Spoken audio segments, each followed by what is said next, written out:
আজকে সকালে বসে বসে ভাবছিলাম তোমাদের জন্য কি ভিডিও বানানো যায়। তখন আমার মাথা আসলো কিছু একটা সামার ড্রিঙ্ক বানানো যাক। আর কদিন ধরে আমার নিউজ ফিডে খালি কোল্ড কফির ভিডিওই আসছে, তো ভাবলাম কোল্ড কফিটা বানানোই যাক। তো একদম সিম্পল ওয়েতে একটা ভিডিও দেখে আমি বানাচ্ছি, চলো দেখা যাক এটা কেমন হয়।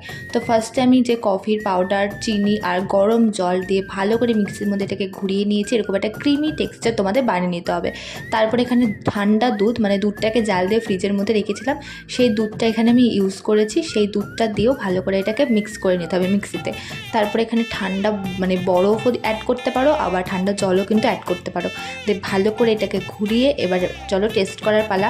আর এর আগে কোল্ড কফি আমি কোনোদিন খাইনি, সো এটা আমার ফার্স্ট টাইম, আর তাও আবার নিজের হাতে বানানো। সো আমি একটুখানি ভয় পাচ্ছিলাম, তো একদম ছোটো কাপে নিয়েছি, কারণ আমি কিছু নষ্ট করতে চাইছিলাম না। প্রথমবারে খেয়ে আমার ভালো লাগেনি, বাট নেক্সট টাইম খেলাম যখন, এটা দারুণ খেতে হয়েছিল। আর দ্বিতীয়বারও কিন্তু আমি এটা আমার ওয়েতে বানাবো।